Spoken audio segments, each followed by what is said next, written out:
लो आज देखते हम अपना अध्याय 8वां। अध्याय का नाम है परिवहन एवं संचार। परिवहन क्या है और संचार क्या है। इस अध्याय में हम परिवहन संचार का अध्ययन करेंगे। परिवहन किसे कहते हैं, कौन कौन से साधन होते हैं, क्या काम में आता है और संचार क्या होता है। देखिए, परिवहन वस्तुओं तथा व्यक्तियों को एक स्थान से दूसरे स्थान तक ले जाने की प्रक्रिया को क्या कहते हैं, परिवहन। कोई भी व्यक्ति है, कोई भी वस्तु है, उनको हम एक स्थान से दूसरे स्थान पर ले जाते हैं, उसे क्या कहेंगे हम, परिवहन। यानी हम अभी आप स्कूल में आए, किस में बैठ के आए, बस में। आपको घर से स्कूल में छोड़ दिया, किसके माध्यम से आए आप, परिवहन के साधनों के माध्यम से आए। ठीक है, जो आप घर से यहां स्कूल में आए हो वो आपका क्या कहलाया, परिवहन कहलाया। ठीक है, आपके साथ में कोई वस्तु भी थी, यानी बैग भी था। तो व्यक्ति और वस्तुओं को एक स्थान से दूसरे स्थान पर ले जाना क्या कहलाएगा, परिवहन कहलाएगा। आधुनिक समय में मनुष्य के जीवन के लिए आवश्यक दिन प्रतिदिन की क्रियाओं एवं व्यापार के लिए परिवहन के साधनों का होना एक आवश्यकता बन गई है। चाहे व्यक्ति स्वयं जाए, चाहे व्यक्ति व्यापार के लिए जाए, जो भी सामान ढोया जाता है, व्यापार किया जाता है, सारा क्या कहलाएगा, परिवहन कहलाएगा। यदि परिवहन ना हो तो व्यक्ति अपनी जो क्रियाएं हैं, आर्थिक क्रियाएं हैं, वो बहुत ही कम कर पाएगा। ये जो आर्थिक क्रियाओं में बढ़ोतरी हुई है, ये पूरी की पूरी परिवहन के कारण हुई है। जितना अधिक परिवहन होगा उतने ही क्रियाकलाप अधिक किए जाएंगे। अब देखते हैं हम परिवहन के साधन, यानी कि परिवहन करने के लिए कौन कौन से साधन हैं हमारे पास। तो परिवहन के 3 साधन हैं, स्थल, जल और वायु। यानी कि हम स्थल पर भी परिवहन कर सकते हैं, जल में भी परिवहन कर सकते हैं और वायु में भी परिवहन कर सकते हैं। स्थल परिवहन में देखिए सड़कें, रेलवे और पाइपलाइन। स्थल परिवहन में क्या क्या आएंगी, सड़कें, जितनी भी सड़कें हैं स्थल परिवहन का साधन है। जितनी भी रेलवे लाइन है स्थल परिवहन के साधन है। तीसरी चीज इसमें पाइपलाइन जोड़ दी जाती है। पाइपलाइन यानी कि पाइप, जो भी आपका नल है, पानी का नल है, पाइपलाइन है। यानी कि जल का परिवहन किसके माध्यम से हो रहा है, पाइपलाइन के माध्यम से हो रहा है। ठीक है, यानी कि एक ट्यूबवेल है, वहां से एक तो चीज ये है कि आप वहां से मटका भर के लेके आओ। दूसरी चीज ये हो गई, पाइपलाइन डाल दी, सीधा आपके घर पे पानी पहुंच गया। तो परिवहन किसका हुआ, जल का। तो परिवहन का साधन हो गया पाइपलाइन। जल, जो पेट्रोलियम पदार्थ है उनका भी परिवहन होता है। अन्य खनिजों का भी परिवहन होता है। जैसे लोहा है, लोहे का भी पाइपलाइन के द्वारा परिवहन किया जा सकता है। अब आप ये सोच रहे होंगे कि लोहे को डाल देंगे कैसे चलेगा, कैसे लोहा, ठोस लोहे को नहीं, उस लोहे को पिघला लिया जाएगा, द्रव अवस्था में आ जाएगा लोहा, फिर उसका परिवहन किया जाएगा। भाई पाइपलाइनों के द्वारा तो किसका परिवहन होता है, जो द्रव पदार्थ है उन्हीं का होता है। ठीक है, ठोस पदार्थों का नहीं हो सकता, तो उसको क्या कर लेंगे, हम पिघला लेंगे, तो लोहे का भी परिवहन होता है। दूध की भी पाइपलाइनें होती हैं, गैस की भी पाइपलाइनें होती हैं। भाई हमारे देश में तो बहुत कम है या है भी नहीं, लेकिन जो अन्य कंट्री हैं, अमेरिका है, ब्रिटेन है, इनमें जो घरों में आप रसोई गैस है, वो रसोई गैस किससे पहुंचती है, पाइपलाइन के माध्यम से। जिस प्रकार से आपका नल लगा हुआ है पानी का, उसी तरीके से गैस की भी पाइपलाइनें होती हैं। तो पाइपलाइन के माध्यम से कई वस्तुओं का हम परिवहन कर सकते हैं। दूसरा परिवहन का साधन है जल। जल के माध्यम से भी हम परिवहन करते हैं। जल के माध्यम से सागर में कर सकते हैं, महासागरों में कर सकते हैं, और अंतःस्थलीय जल मार्ग भी होते हैं। देखिए, सागर कोई छोटा सागर हो, उसमें भी परिवहन होता है, नावों के माध्यम से, जहाजों के माध्यम से। महासागरों में होता ही है, ठीक है। तीसरी चीज आती है अंतःस्थलीय। अंतःस्थलीय का तात्पर्य यह है कि ना तो सागर में ना महासागर में जो नदियां होती है ना, नदियां, उन नदियों में जो जल परिवहन होता है वो अंतःस्थलीय जल परिवहन होता है। नदियों के माध्यम से, नदियों में जहाजों के द्वारा आवागमन कर सकते हैं हम, ठीक। इसके बाद में है वायु परिवहन। वायु परिवहन दो प्रकार से होगा, एक राष्ट्रीय और एक अंतरराष्ट्रीय। राष्ट्रीय का तात्पर्य यह है कि हमारे ही देश में, देश के अंदर ही, जैसे हम जयपुर से मैंगलोर चले गए, दिल्ली चले गए, दिल्ली से कलकत्ता चले गए, ठीक है, या जयपुर से जोधपुर चले गए, तो ये तो क्या है, राष्ट्रीय वायु परिवहन। और अंतरराष्ट्रीय वायु परिवहन का तात्पर्य यह है कि एक राष्ट्र से दूसरे राष्ट्र में वायु मार्ग द्वारा जो आवागमन होता है, वो जैसे हम भारत से जापान चले गए, भारत से अमेरिका चले गए, सूडान चले गए, ठीक है, वो कौन सा कहलाएगा, अंतरराष्ट्रीय। परिवहन के मुख्य साधन भूमि, जल, वायु और पाइपलाइन है। कितने साधन हो गए, 4।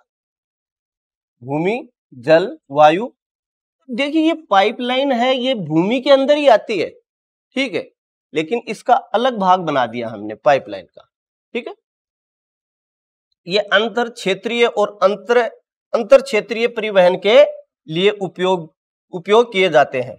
और प्रत्येक, यानी पाइपलाइन को छोड़ दें, पाइपलाइन को छोड़ दें, पाइपलाइन से व्यक्तियों का परिवहन नहीं हो सकता।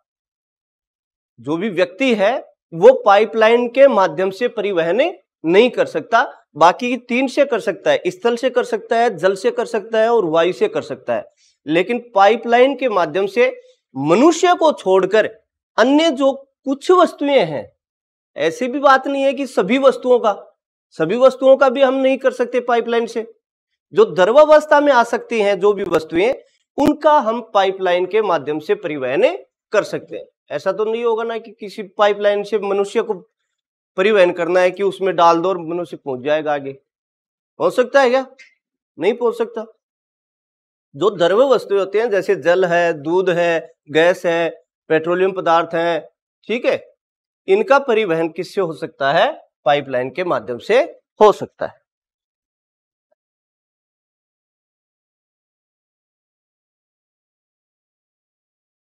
ट्रांसपोर्ट नेटवर्क कई स्थानों, यानी कि नोड्स पिछले पाठ में भी आया था। जो नोड कौन से होंगे? हाँ, एक जो शहर है उसके पास में कई मार्ग आकर मिलते हैं, वो क्या कहलाता है? नोड कहलाता है। और योजक, हाँ, 2 नोडों को आपस में जोड़ने वाला जो मार्ग है वो क्या कहलाएगा? योजक। तो ट्रांसपोर्ट नेटवर्क क्या होगा? कई स्थानों, यानी कि नोड्स, एक पैटर्न बनाने के लिए मार्गों की एक श्रृंखला से जुड़ते हैं, जिसे ट्रांसपोर्ट नेटवर्क कहा जाता है। यानी कि एक ये नोड है, ठीक है, ये आपस में कई मार्गों से मिल रहा है, तो ये जो मार्गों का जाल है ना, ये क्या कहलाएगा? ट्रांसपोर्ट नेटवर्क, ठीक है। अब बात करते हैं हम स्थल परिवहन के। 3 परिवहन थे, जल परिवहन, स्थल परिवहन, वायु परिवहन, और स्थल का ही एक हमने पाइपलाइन लिया था। अब सबसे पहले हम स्थल परिवहन पढ़ेंगे। इसमें भूमि और सड़कों और पटरियों पर वस्तुओं और सेवाओं की आवाजाही शामिल है। स्थल परिवहन में 2 चीजें आएंगी, या तो भूमि के ऊपर सड़क बना दिए जाए और सड़कों के माध्यम से परिवहन किया जाए, ठीक है। सड़कों के माध्यम से जो भी गाड़ियां हैं, आपकी जीप है, कार है, बस है, ठीक है, मोटरसाइकिल है, ये तो किसके ऊपर चलेंगी? सड़कों के ऊपर, ठीक है, वो क्या कहलाएगा? सड़क परिवहन, ठीक है। दूसरी चीज, पटरियों के माध्यम, पटरियों के ऊपर क्या चलती है? रेलगाड़ी चलती है, तो वो कौन सा हो गया? रेल मार्ग हो गया। वो कौन से परिवहन हो गए? रेल मार्ग। एक तो सड़क मार्ग हो गया और एक रेल मार्ग हो गया। पहले मनुष्य स्वयं पालकी के वाहक थे। देखो, पालकी जानते हो क्या? कई फिल्मों में देखी होगी, जब शादी होती है या फिर राजा महाराजा हैं, वो पालकी में बैठ के जाते थे, जिसको एक आदमी आगे से उठाता था, एक पीछे से उठाता था, तो परिवहन होता। तो स्वयं मनुष्य क्या है? एक वाहक है। परिवहन का क्या है? वाहक है। भाई वो जो पालकी चलाने वाला कौन है? मनुष्य। तो मनुष्य भी परिवहन का वाहक हो गया। जैसे बस है, जैसे रेलगाड़ी है, जैसे हवाई जहाज है, उसी तरीके से मनुष्य भी स्वयं क्या है? एक परिवहन का वाहक होता है। बाद में खच्चरों, घोड़ों, ऊंटों जैसे जानवरों का उपयोग किया जाने लगा। शुरू में तो मानव था स्वयं, उसके बाद में धीरे धीरे कुछ ऐसे पशु पाले गए जो परिवहन के वाहक बने, परिवहन के लिए मुख्य भूमिका निभाई। जैसे ऊंट है, तो ऊंट क्या करता है? ऊंट गाड़ी है, ऊंट उस गाड़ी को खींचता है। खच्चर है, घोड़े हैं, ठीक है। जैसे अमेरिका, संयुक्त राज्य अमेरिका की बात करें, अमेरिका या कनाडा के पास की बात करें, तो वहां पर कुत्तों और बारहसिंगा से परिवहन किया जाता है। जो ध्रुवीय प्रदेश है उनमें परिवहन का वाहक कौन है? रेंडियर कुत्ता है, ठीक है। इस प्रकार से अलग अलग क्षेत्रों में अलग अलग प्रकार के पशु परिवहन के वाहक बनते हैं। जैसे रेगिस्तानी इलाके हैं, रेगिस्तानी इलाकों में कौन सा जानवर अच्छी तरीके से चल सकता है? ऊंट, तो ऊंट का उपयोग किया जाता है। पर्वतीय क्षेत्रों में जो खच्चर हैं, घोड़े हैं, ये आसानी से चल सकते हैं, तो उनका उपयोग किया जाता है। ध्रुवीय क्षेत्रों में जहां बर्फ से आच्छादित है, वहां पर स्लेज गाड़ी बना ली जाती है। स्लेज गाड़ी उसको कहते हैं जिसके टायर नहीं होते हैं, ठीक है, टायर नहीं होते हैं। दो लकड़ियां लगी, जो हड्डियों की बनती है, ये दो हड्डियां होंगी जिसको रेंडियर कुत्ता खींचता है, क्योंकि बर्फ के ऊपर आराम से फिसलन हो जाती है। तो अलग अलग क्षेत्रों में अलग अलग प्रकार के पशुओं का उपयोग किया जाता है। किसके लिए? परिवहन के लिए। जैसे उत्तरी अमेरिका में कुत्ता और बारहसिंगों का इस्तेमाल किया जाता है। तो अमेरिका का ऊपर भाग है, यानी कनाडा और अमेरिका के आसपास के क्षेत्र का किया गया। भारत में बैलगाड़ियों का इस्तेमाल गाड़ियां खींचने के लिए किया जाता था। 18वीं शताब्दी में भाप के ईंधन के आविष्कार के बाद क्रांति आ गई, जिसने इंजनों के आविष्कार के साथ साथ रेलवे और रोडवेज की शुरुआत हुई। 18वीं शताब्दी के बाद में भाप के इंजन का आविष्कार हुआ। किसने किया था भाप के इंजन का आविष्कार? है ये तो आपने बचपन में पढ़ा हुआ ना, जनरल नॉलेज में। भाप के इंजन का आविष्कार किया जेम्स वाट ने, ठीक है। तो भाप के इंजन का जब आविष्कार हुआ, उसके बाद में जो रेल परिवहन है वो चला। रोडवेज या गाड़ियां, जो भी बसें हैं, ट्रक हैं, ये चलना प्रारंभ हुए। परिवहन का वाहक कौन हो गए? रेलगाड़ियां, बसें, ये हो गए। भूमि परिवहन के नए साधनों में पाइपलाइन और ब्रॉड केबलें हैं। रस्सी और केबल आमतौर पर खड़ी पहाड़ी, ढलानों और खानों में पाए जाते हैं, जो सड़कों के निर्माण के लिए उपयुक्त नहीं है। अब देखिए, रस्सियों का उपयोग भी किया जाता है। किसके लिए? परिवहन के लिए। पर्वतीय क्षेत्र है, ठीक है, जहां पर सड़क मार्ग नहीं बनाया जा सकता। भाई, एक पर्वतीय क्षेत्र ये है, जैसे ये क्षेत्र है, इस क्षेत्र के लोग इस क्षेत्र में आना चाहते हैं, तो वो रस्सी के माध्यम से आ सकते हैं। किस प्रकार से आएंगे?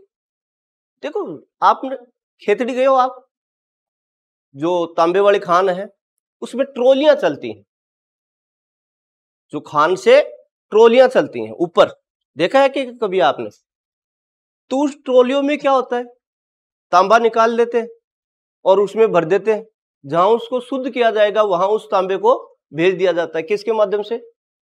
ऊपर ट्रॉली के माध्यम। रोप वे, क्या नाम है इसका? रोप वे।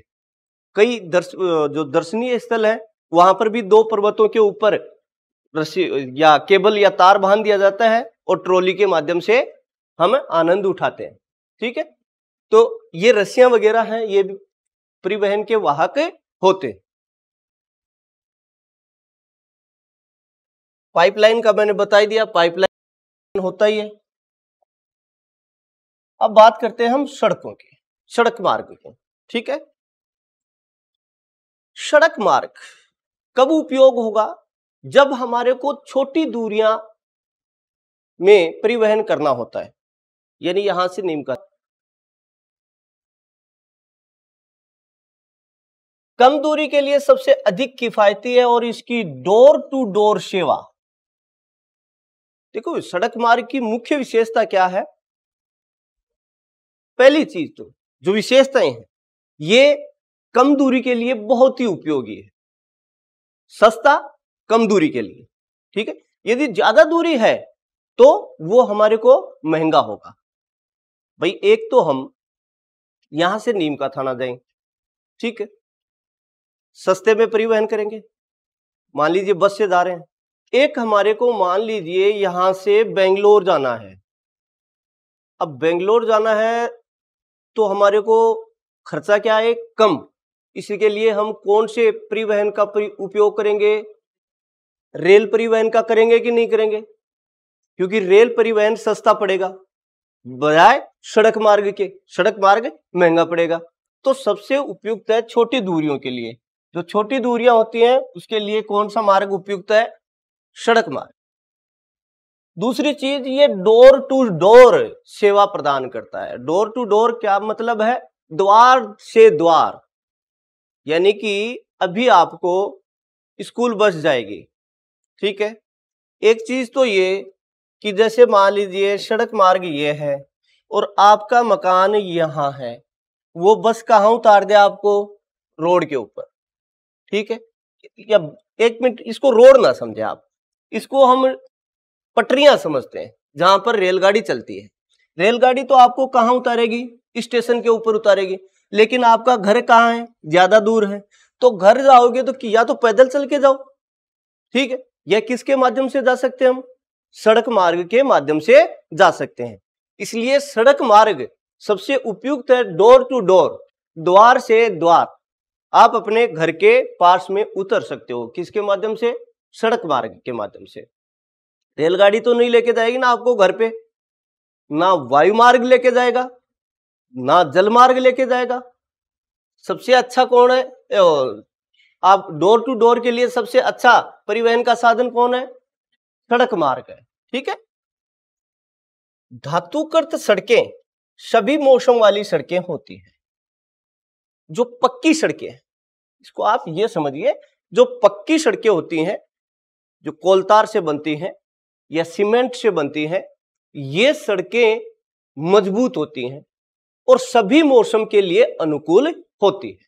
चाहे गर्मी का मौसम हो, चाहे सर्दी का मौसम हो, चाहे वर्षा का मौसम हो, उसके लिए इन मौसमों में सबसे अच्छी सड़कें कौन सी होंगी? धातुकृत सड़कें या पक्की सड़कें। दूसरी सड़कें होती हैं कच्ची सड़कें। जैसे कच्चा मार्ग है, ठीक है, उस कच्चे मार्ग में हम बरसात में चल सकते हैं क्या? नहीं चलेंगे, नहीं निकलेगी ना हमारी गाड़ी बरसात में, क्योंकि टूट फूट जाएगा वो। लेकिन पक्की सड़क के ऊपर तो बरसात में चल सकते हैं। ठीक है, तो एक तो होती है कच्ची सड़कें और एक होती है पक्की सड़कें। जबकि असिंचित सड़कें यानी कि कच्ची सड़कें अपने सरल निर्माण के कारण सभी मौसमों में उपयोगी नहीं होती है। कच्ची सड़कें सभी मौसमों में उपयोगी नहीं होती हैं, यानी कि बरसात के समय हम उनके ऊपर आवागमन नहीं कर सकते, करेंगे भी तो बहुत ही समस्या आती है। हालांकि भारी बारिश और बाढ़ दोनों सड़कों को अस्थिर कर देती है। विकसित देशों की तुलना में विकसित देशों में सड़कों की गुणवत्ता ये अविकसित है। अविकसित देशों में कच्ची सड़कें ज्यादा मिलेंगी, पक्की सड़कें बहुत ही कम मिलेंगी। लेकिन जो विकसित राष्ट्र हैं उनमें कच्ची सड़कें बहुत ही कम देखने को मिलती हैं, पूरी की पूरी कैसी होती है, पक्की सड़कें होती हैं। निर्माण और रख रखाव बेहतर है क्योंकि इसके लिए भारी खर्च की आवश्यकता होती है। अब देखिए, कच्ची सड़कें के निर्माण में तो खर्चा कम आता है, ठीक है, कम खर्चे में पड़ जाती हैं, वो मार्ग बन जाते हैं। जैसे मोहर्रम घेर दिया हमने, ठीक है, मोहर्रम से हमने बना लिया। लेकिन यदि पक्की सड़क का निर्माण करना है तो खर्चा क्या आएगा, ज्यादा आएगा, उसका रख रखाव करना पड़ेगा, रख रखाव में भी खर्चा ज्यादा आएगा, ठीक है। कच्ची सड़कों में इतना खर्चा नहीं आता है। सड़कों का घनत्व, सड़क घनत्व का क्या तात्पर्य है? 100 वर्ग किलोमीटर में, कितने में? 100 वर्ग किलोमीटर क्षेत्र में सड़क मार्ग की जो लंबाई क्या कहलाएगी?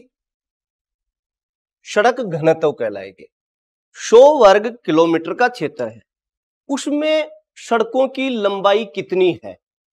जैसे 100 वर्ग किलोमीटर क्षेत्र में सड़कों की लंबाई है 70 किलोमीटर है, ठीक है, तो उस क्षेत्र का सड़क घनत्व कितना हो गया? 70। कितना हो गया? 70। 100 वर्ग किलोमीटर में सड़कों की लंबाई, औसत लंबाई को क्या कहेंगे? सड़क घनत्व कहेंगे। सर्वाधिक सड़क घनत्व उत्तरी अमेरिका महाद्वीप का है। जो उत्तरी अमेरिका महाद्वीप है, या हम यूं कहें कि संयुक्त राज्य, उत्तरी अमेरिका में जो मुख्य कंट्री है वो कौन सा है? संयुक्त राज्य अमेरिका। विश्व में सर्वाधिक सड़क घनत्व कौन से देश का है? संयुक्त राज्य अमेरिका का है। दुनिया की कुल मीटर योग्य सड़क की लंबाई केवल लगभग 15 मिलियन किलोमीटर है, जिसमें उत्तरी अमेरिका ने अलग से 33% हिस्सा लिया हुआ है। यानी कि विश्व की 33% सड़कें कहां पर हैं? संयुक्त राज्य अमेरिका में, ठीक है। इसलिए संयुक्त राज्य अमेरिका का सड़क घनत्व सर्वाधिक है विश्व में। हालांकि पश्चिमी यूरोप की तुलना में उत्तरी अमेरिका में वाहनों की संख्या के साथ साथ उच्चतम सड़क घनत्व भी दर्ज किया गया है। संयुक्त राज्य अमेरिका में जो वाहनों की संख्या है यूरोप से ज्यादा है, और सड़कों की गुणवत्ता और सड़कों की जो लंबाई है वो भी क्या है? ज्यादा है। कुछ देख लीजिए देशों और उनके सड़क घनत्व। देश है हमारे पास में, उनमें कितना कितना सड़क घनत्व है। जैसे जापान का देखें तो 327 किलोमीटर वर्ग किलोमीटर है। यूके यानी ब्रिटेन का देखें 162 है, फ्रांस का 164 है, श्रीलंका का 151 है, इंडिया भारत का 105 है, स्पेन का 68 है, यूएसए का 67 है। इनमें यह दिखाई दे रहा है कि जो विकसित राष्ट्र हैं उनका तो सड़क घनत्व क्या है? ज्यादा है, और जो अविकसित राष्ट्र हैं, जैसे देखिए श्रीलंका है तो श्रीलंका का कितना है? 151 है, ठीक है। या विकासशील राष्ट्र इंडिया का 105 ही है, स्पेन 68 है, यूएसए 67 है।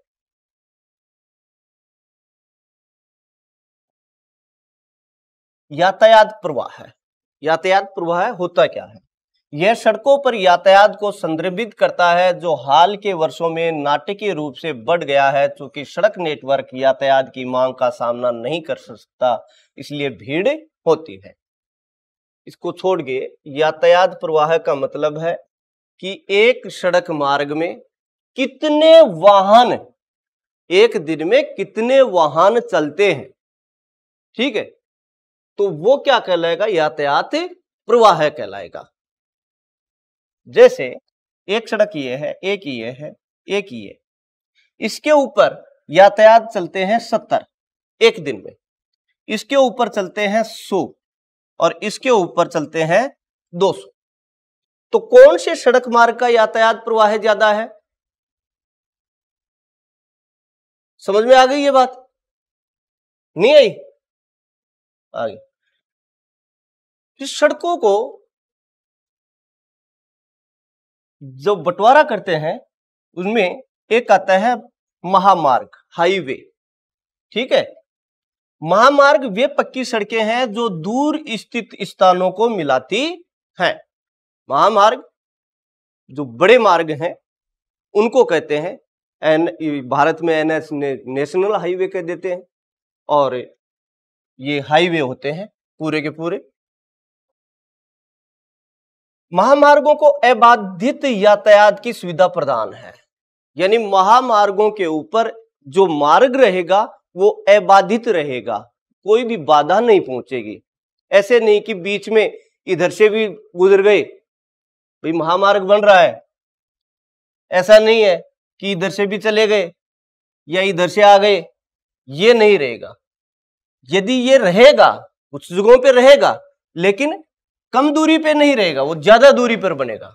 ठीक है, तो ये अबाधित मार्ग होते हैं, बाधा नहीं आती है। यदि इनको पार करना है, महामार्गों को यदि पार करना है, या तो भूमिगत मार्ग से जाओ या फ्लाईओवर से जाओ। ठीक है, जैसे ये जो आपने पुल देखा है, पहले नीचे से आते थे हम, भाई रेलवे लाइन को पार करके आते थे, लेकिन सेकंड जो रेलवे लाइन बनी है, जो एक्सप्रेस वे है, ये अबाधित हो रहे कि इसके बीच में कोई बाधा ना आए, इसके लिए हमने क्या किया, फ्लाईओवर कर दिया। अब ऊपर से ही जाओ।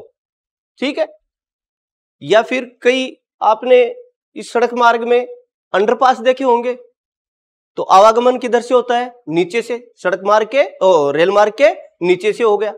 वही चीज यहां पर आती है, जो महामार्ग है ये अबाधित रहे, बाधा ना पहुंचे, इसके लिए या तो फ्लाईओवर बना दिया जाता है या भूमिगत मार्ग बना दिया जाता है। व्यक्ति उन्हीं के माध्यम से उस जो हाईवे है उसको क्रॉस कर सके आसानी से। ये सड़कें गति अवरोधकों से मुक्त एवं कई लेन वाली होती हैं। गति अवरोधक यानी कि ब्रेकर का नाम सुना है ना, तो इन महामार्गों के ऊपर ब्रेकर नहीं बनाए जाते हैं, कोई भी ब्रेकर नहीं होगा। ब्रेकर बनाएंगे तो गाड़ियों को बाधा पहुंचेगी, और ये कैसे मार्ग होते हैं, अबाधित मार्ग होते हैं, तो ब्रेकर नहीं मिलेंगे।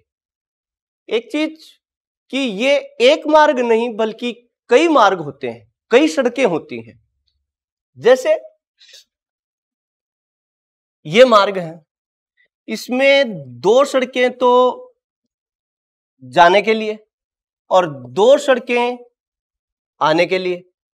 ठीक है, कितनी लाइन हो गई है, 4 लाइन।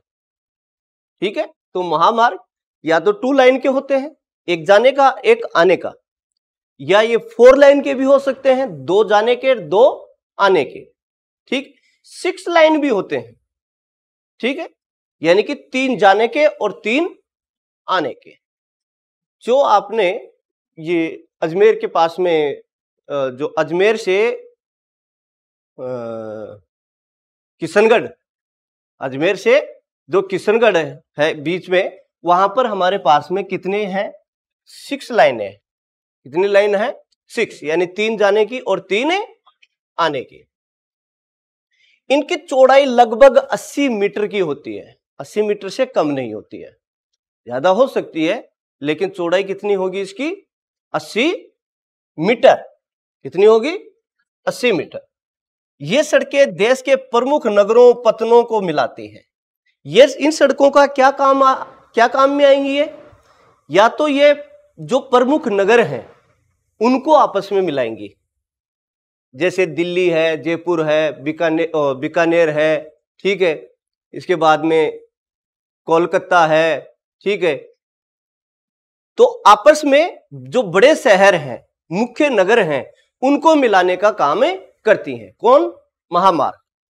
या फिर ये पत्तनों को आपस में मिलाने का काम करते हैं, पतन, जहां पर जहाज आकर रुकते हैं, माल को उतारा और चढ़ाया जाता है, उसको क्या कहते हैं?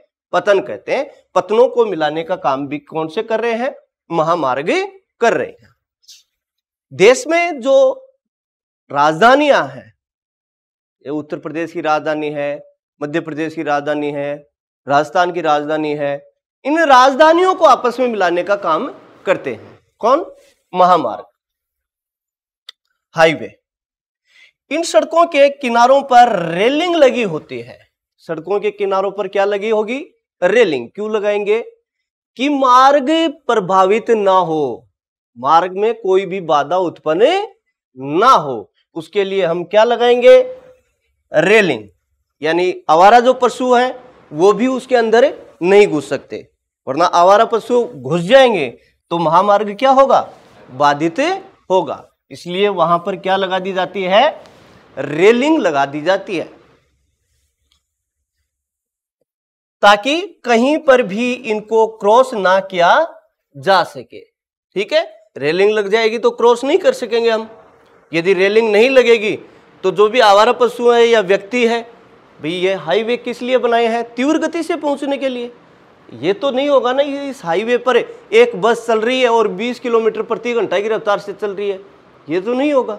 यदि उसको 20 किलोमीटर प्रति घंटा से चलना है तो कोई गांवों की सड़कों पे चलेगी वो? यहाँ पे जो स्पीड होती है गाड़ियों की वो ज्यादा होती है, इसलिए कोई मानव भी क्रॉस कर रहा है तो इस बाधा पहुंचाएगा, कोई आवारा पशु क्रॉस कर रहा है तो बाधा पहुंचाएगा। इसलिए इसके दोनों ओर क्या लगा दी जाती है? रेलिंग लगा दी जाती है। इनके बीच में डिवाइडर लगाए जाते हैं। जैसे मान लीजिए ये 4 लाइन है, 2 जाने की 2 आने की, ये जो बीच में है, ये बीच में क्या लगा दिया जाएगा?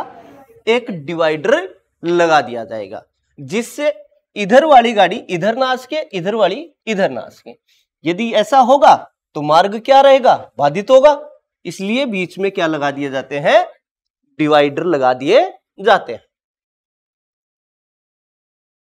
यातायात निर्बाध गति से चलता रहता है। जो ये रेलिंग और डिवाइडर लगाए हैं उनकी वजह से यातायात निर्बाधित होकर चलता है, यानी यातायात में कोई भी बाधा उत्पन्न नहीं होती है। अब बात महामार्ग की बात कर ली हमने। देखिए ये जो महामार्ग हैं ये देश के अंदर परिवहन का काम करते हैं, एक देश से दूसरे देश में भी परिवहन का काम करेंगे। जैसे भारत और पाकिस्तान के बीच में जो महामार्ग है वो भारत और पाकिस्तान का संपर्क करवाता है। ठीक है, अब तो नहीं है क्योंकि उसको बंद कर दिया है, लेकिन पहले था।